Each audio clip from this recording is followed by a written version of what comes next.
here standing with me represent a small portion of the leadership team that brought profound justice in an era that needed it more than any. I'll just highlight some of the details in the case and the FBI work, and then you'll hear from the others. But as you now know, individuals such as Chauncey Billups, Damon Jones, and Terry Rozier were taken into custody today, former, current NBA players and coaches. What you don't know is that this is an illegal gambling operation and sports rigging operation that spanned the course of years. The FBI led a coordinated takedown across 11 states to arrest over 30 individuals today responsible for this case, which is very much ongoing. Not only did we crack into the fraud that these perpetrators committed on the grand stage of the NBA, but we also entered and executed a system of justice against La Cosa Nostra to include the Bonanno, Gambino, Genovese, and Lucchesi crime families. And you'll hear more about those details today. The charges and the arrests that were taken down across this country range from wire fraud, money laundering, extortion, robbery, illegal gambling. This FBI will leave no room for any perpetrator of crime across this country. You hear a lot about our work of defending the homeland and crushing violent crime. Well, this work is also representative of a colossal portion of the FBI's mandate to keep America safe and to keep our entertainment industry fair and secure. The men and women that are standing up here today worked tireless hours, days, months, and years. And the fraud is mind-boggling. It's not hundreds of dollars. It's not thousands of dollars. It's not tens of thousands of dollars. It's not even millions of dollars. We're talking about tens of millions of dollars in fraud and theft and robbery across a multi-year investigation. And we could not have done it without our interagency partners that are before us today. The NYPD, HSI, and teams of law enforcement officials from around the country made this day possible. It takes a team to bring this kind of justice, sweeping justice, into the halls of the United States courtrooms, where our brave United States attorney has led this prosecution. It takes courageous prosecutors to stand before you and say, we will not allow this kind of illicit activity to happen, not only at the national sporting level, but also where it hides in La Cosa Nostra. And when these two collided together, they perpetrated a fraud that is historic in terms of not just money, but the scheme and the deceit that they utilize to steal and swindle people for money, to include crypto fraud. This is an operation that showcases to you that under President Trump's administration, there is no room for any type of criminal behavior, be it on the world's largest stage or in the back rooms of tiny parlors where card games are being played. We are proud to stand here today with the men and women of the FBI and this legal team. And to the United States Attorney, I just want to thank you personally for taking the time to display the work that the media is about to hear about today in detail. As I said, it does take courageous prosecutors, but it takes a courageous United States Attorney to bring this case, because we are going to take heat for it. But we don't shy away in this administration. We don't say no. What we do is we bring the results across the finish line. We bring them to the public. We bring you accountability. And yes, they will have their day in court, and you will hear the evidence through the court system exclusively. We will not deny anyone of due process. And that's the brilliance of this system. That's the brilliance of this administration. Everyone will be held to account. So with that, I turn it over to United States Attorney Nosella. Thank you. Thank you, Director Patel. To be clear, we're announcing today indictments in two major cases, both involving fraud. One involves sports betting, and the other involves illegal gambling, very specifically rigged poker games. The first indictment involves 6 defendants who are alleged to have participated in one of the most brazen sports corruption schemes since online sports betting became widely legalized in the United States. This scheme is an insider sports betting conspiracy that exploited confidential information about National Basketball Association athletes and teams. The second indictment involves 31 defendants alleged to have participated in a nationwide scheme to rig illegal poker games. These defendants, which include former professional athletes, used high-tech cheating technology to steal millions of dollars from victims in underground poker games that were secretly fixed. The games in the New York area were backed by the Bonanno, Gambino, and Genovese crime families of La Cosa Nostra. While the cases are separate, there are 3 overlapping defendants charged in both cases: Damon Jones, Eric Ernest, and Shane Hennon. The indictments in these cases contain only allegations, and the defendants are presumed innocent until they are proven guilty in a court of law. But my message to the defendants who've been rounded up today is this: your winning streak has ended. Your luck has run out. Violating the law is a losing proposition, and you can bet on that. First, I would like to talk about United States versus Ernest, the NBA basketball gambling case. The defendants in this case are Eric Ernest, Marvez Farley, Shane Hennon, Deniro Laster, Damon Jones, a former NBA player and coach, and Terry Rozier, a current NBA player. Other co-conspirators were previously charged for their roles in the scheme, including former NBA player Jontay Porter. Between December 2022 and March 2024, these defendants perpetrated a scheme to defraud by betting on inside, non-public information about NBA athletes and teams.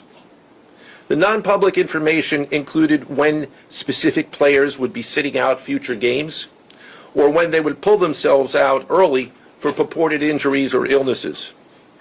They relied on corrupt individuals, including Jones and Rozier. They also misused information obtained through long-standing friendships that they had with NBA players and coaches. And in at least one instance, they got their information by threatening a current player, Porter, because of his pre-existing gambling debts. Defendants used this non-public information to place hundreds of thousands of dollars in fraudulent bets, mostly in the form of prop bets on individual player performance. The bets were placed through online sports books and also in person at casinos. The defendants relied on a network of straw bettors to place the maximum amount of bets to increase their potential profits. Most of these bets succeeded, and the intended losses were in the millions of dollars.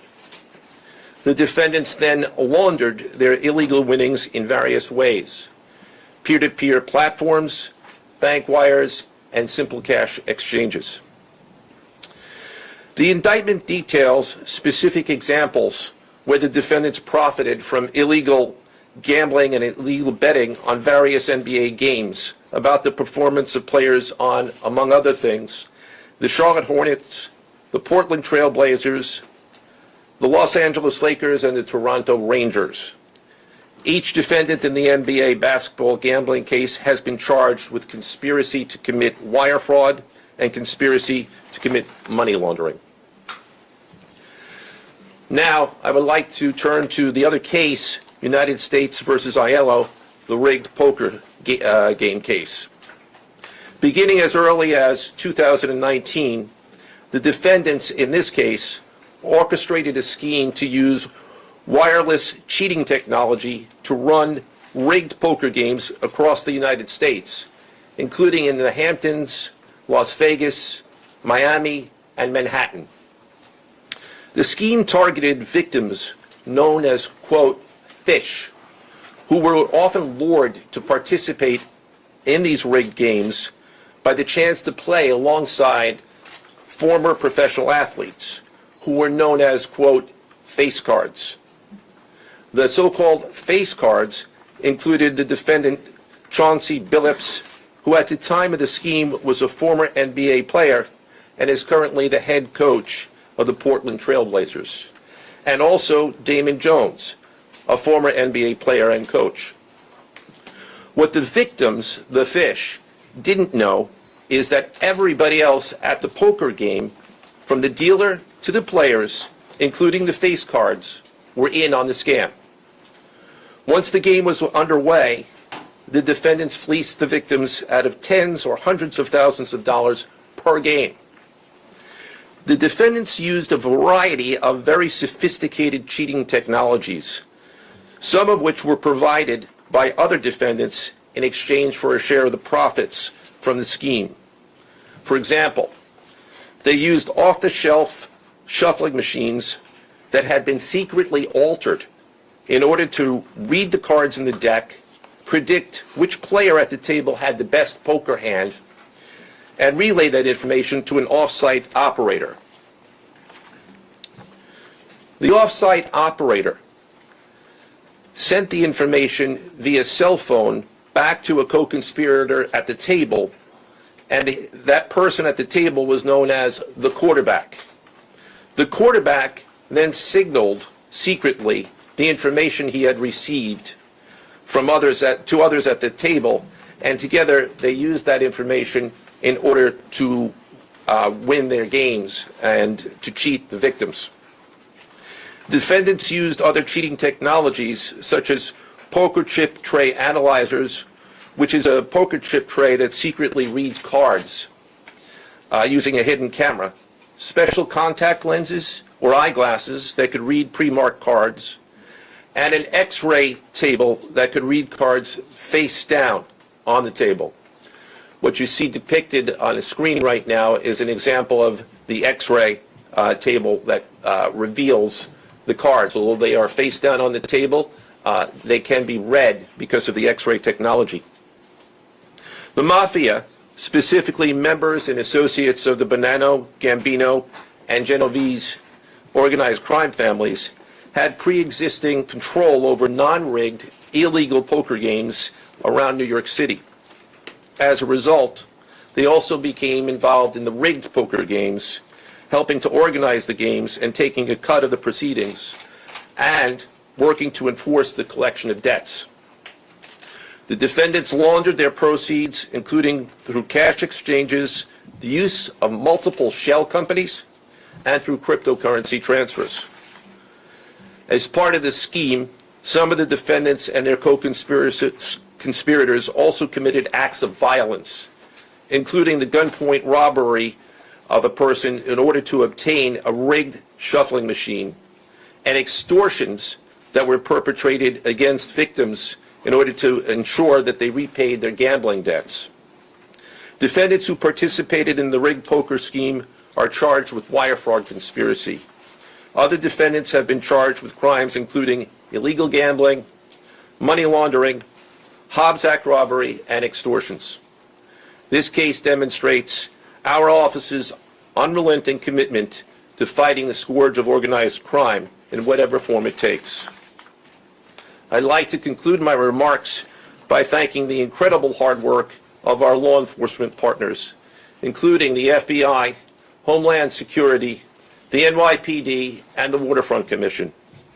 I also want to thank the dedicated prosecutors who built these two cases and who are standing to my right. Benjamin Weintraub, David Bourbon, Caitlin Farrell, Michael Gibaldi, Irisa Chen, and Sean Sherman. They had the assistance of paralegal specialists Liam McNett, John Schneider, Marlene Bosler. Also deserving of our thanks because of their outstanding investigative work on the NBA case are FBI Special Agents Russell Lantier, Dominic Mariani, Amy Giarosa, Shane Wilkins, and Supervisory Special Agent Luke Hardison.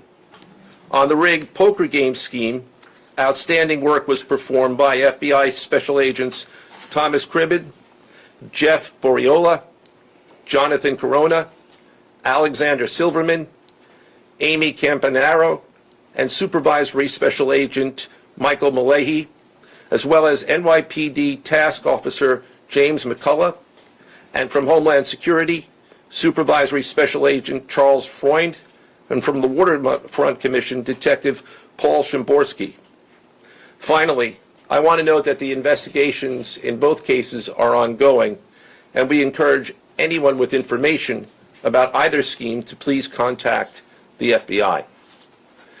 Now I would like to turn the podium over to Special Agent in charge of the New York Field Office, I should say the Assistant Director in charge of the New York Field Office of the FBI, Christopher Rea. Chris?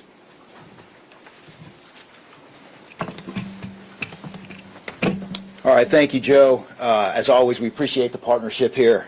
Can't do any of this without you and your team, so thank you. Also want to publicly thank the director for coming down from D.C. The director's a very busy person, and for him to come down should tell you the importance of this historic case.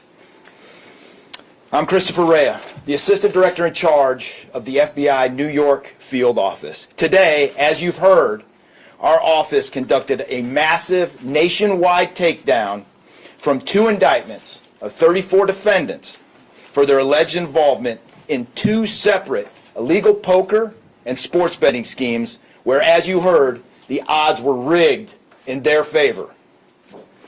Among these defendants are 13 members and associates of the Bonanno, Gambino, and Genovese crime families, to include capos and soldiers from these families. Additionally, as you heard, current and former NBA coaches and players are also implicated, to include Chauncey Billups, Damon Jones, and Terry Rozier. 3 of the named defendants are charged for their alleged roles in both schemes. This alleged illegal gambling operation hustled unwitting victims out of tens of millions of dollars and created a financial pipeline for La Cosa Nostra to help fund and facilitate their organized criminal activity. Victims were attracted to play alongside well-known professional athletes and coaches like Chauncey Billups, only to be unknowingly deceived through rigged shuffling machines, fixing the odds in their favor, as alleged and as you just heard from the U.S. Attorney's Office. This alleged scheme wreaked havoc across the nation, exploiting the notoriety of some and the wallets of many to fund the Italian crime families here in New York. Let me be clear about this fact. The FBI has not and will never take their eye off the ball when it comes to Italian organized crime in this city, specifically the LCN and the 5 families here in New York. We are not going to permit any criminal enterprise, whether it be Italian organized crime, Asian organized crime, Eurasian organized crime. We're not going to permit any of those organized crimes, families, and organizations to operate in our city or our country, as evidenced by the 11 states that were also participating in this operation today. The FBI office here in New York remains committed to eradicating all unlawful revenue streams fueling this criminal activity. As with most cases we've worked, this is only the tip of the iceberg for the FBI and the U.S. Attorney's Office. Our LCN squad agents and analysts are continuing to work day and night with the Eastern District of New York to ensure members and associates of the 5 families cannot continue to wreak havoc in our communities. Today would not have been possible without the tireless efforts and dedication of the FBI New York Eurasian Organized Crime Task Force, which, as you heard, was led by Supervisory Special Agent Luke Hardison, and the Italian Organized Task Force, which was led by Supervisory Special Agent Mike Malahi. And coincidentally, Supervisory Special Agent Malahi is going out on a positive as he is retiring at the end of this month for 30 years of dedicated service to the FBI, and that deserves a hand. He's what we call a legend here at FBI New York. Additionally, obviously we cannot do this alone without our partners. I want to extend my appreciation to Homeland Security Investigations Special Agent in Charge, Ricky Patel. Of course, we do nothing in this city without the NYPD. New York City Police Department Commissioner Jesse Tisch, thank you, ma'am, for all your work and all your resources that you dedicated to this. And New York Waterfront Commissioner Phoebe Soriel for their agency's assistance and support throughout this lengthy and complex investigation. Our collective efforts ensured these subjects will face accountability like the director said, for their alleged wrongdoings. Thank you, and I'll now turn it over to Special Agent in charge of HSI, Ricky Patel.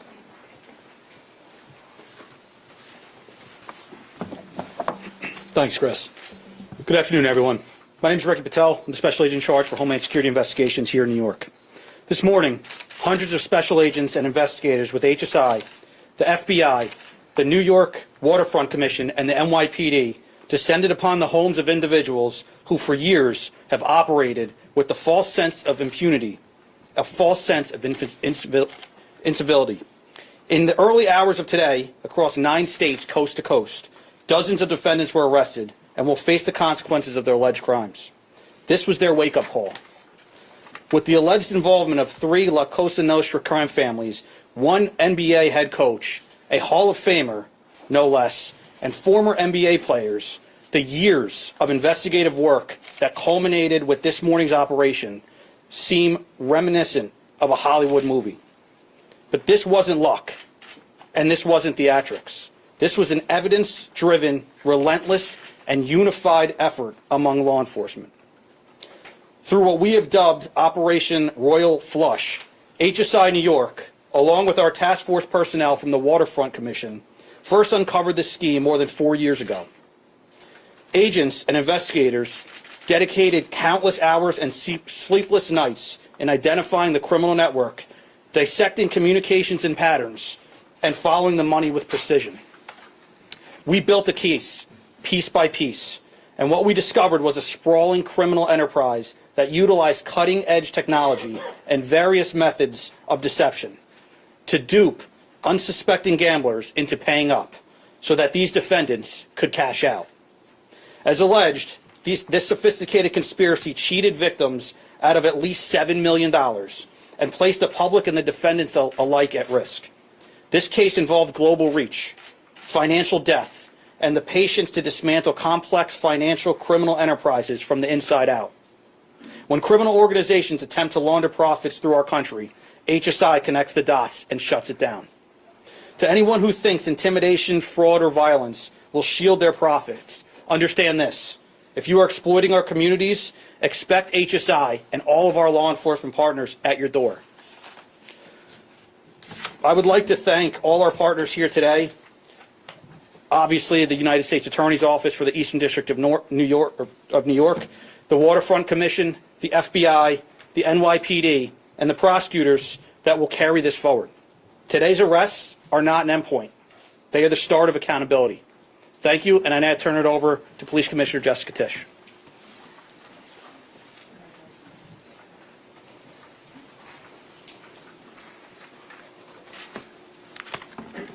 Good morning.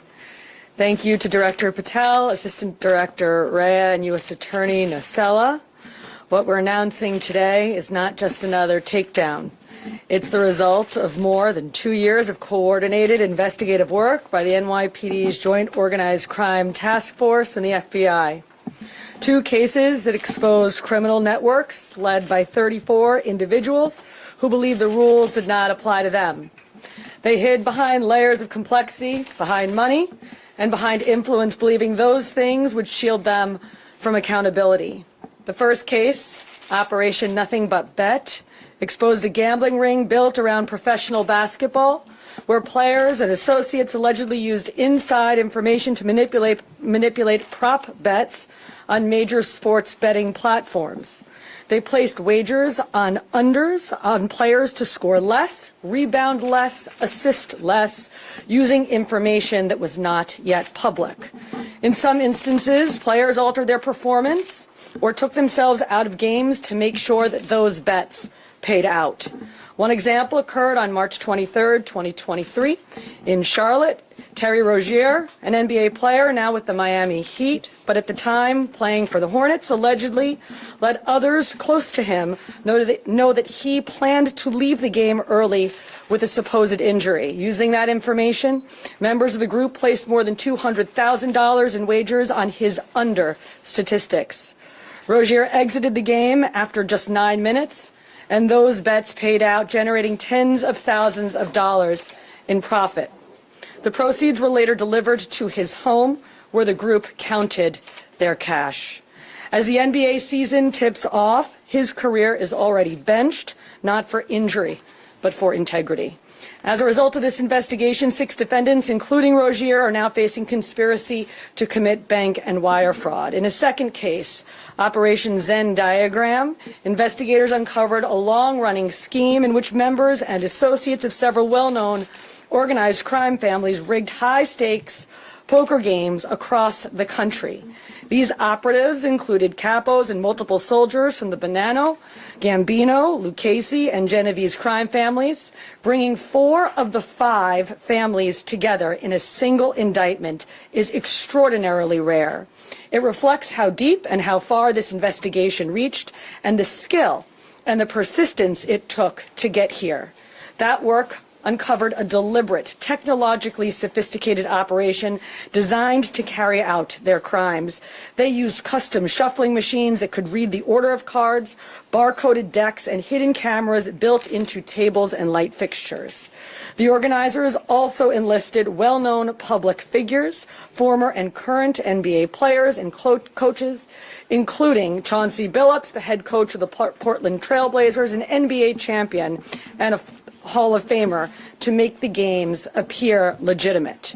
Victims believed that they were sitting at a fair table. Instead, they were cheated out of millions. One victim in particular lost $1.8 million. In total, losses exceeded $7 million and continue to climb.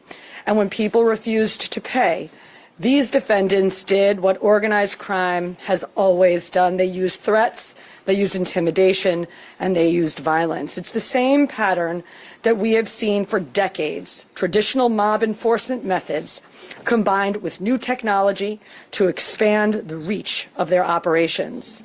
Now, with the unsealing of today's indictment, 34 individuals are facing charges including robbery, extortion, money laundering, wire fraud, bank fraud, and illegal gambling. I want to commend the outstanding work of our detectives from the Joint Organized Crime Task Force and their dedication to these cases, especially Captain Ruben Pagan, Sergeant Chris McGuire, Detective Alexander Creamer, Detective James McCullough, and of course our Chief of Detectives, Chief Kenny.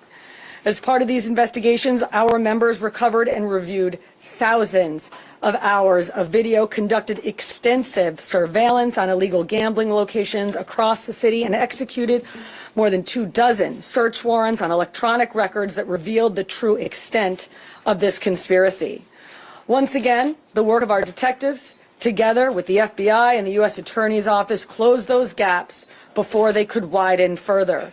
The NYPD is proud to stand with each of you today, as these cases represent the kind of partnership that defines modern law enforcement agencies, sharing intelligence, coordinating resources, and moving as one team. Thank you.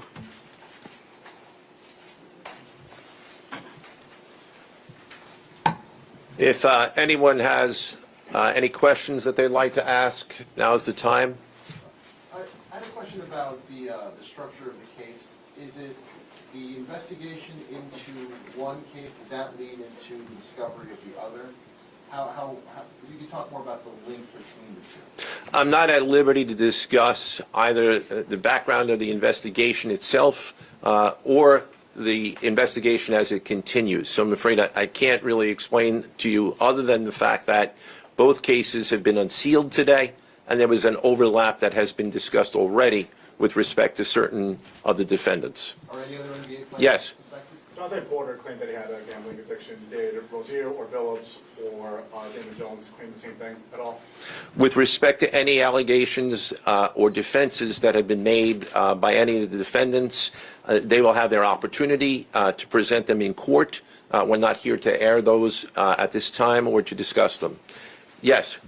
You said the investigation is still ongoing. There seems to be several players referenced in the indictments, some that may have potentially passed on information. Is there the possibility of future arrests of NBA players in connection to the sports gambling operation specifically? As I said, I can't discuss ongoing investigations. The investigation is ongoing, which by definition means that there will be further evidence uncovered at a minimum, and there's always that possibility. But I can't comment any further with respect to that.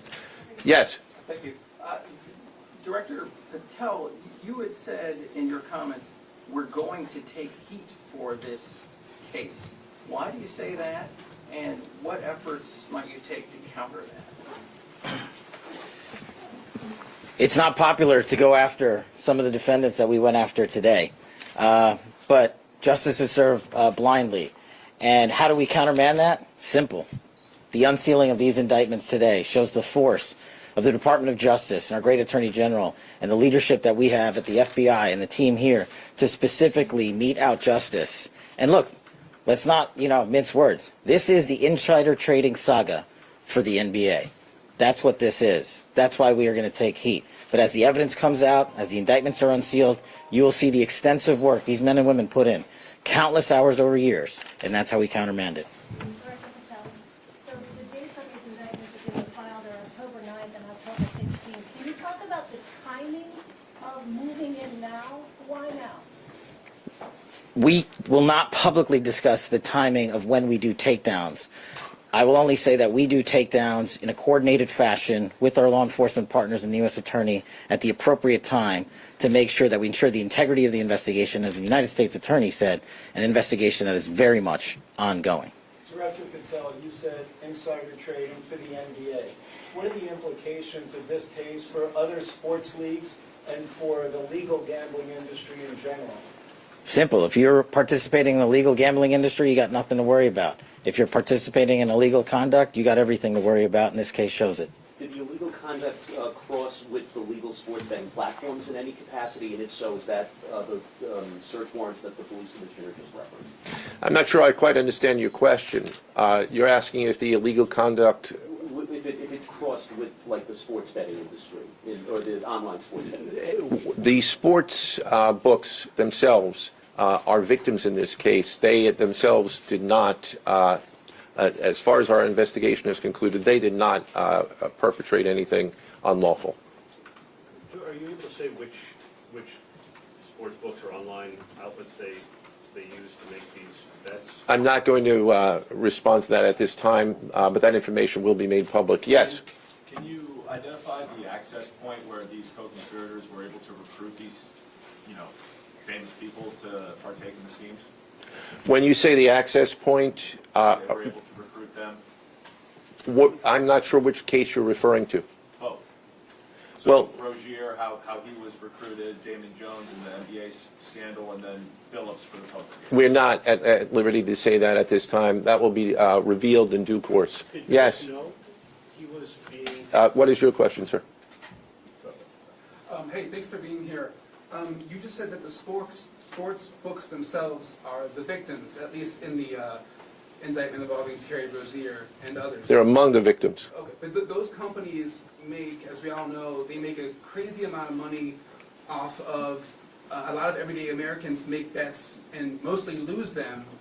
Are you concerned with a jury potentially not being sympathetic in a case where the victims, as you say, are these multi-million or billion-dollar gambling companies? Let me repeat that all of the defendants themselves are presumed innocent. We believe that at a trial, when they have the opportunity to present their defenses, if they chose, because they're not required to, we will come forward with the evidence to demonstrate their guilt. Yes? There's been, I'm sorry.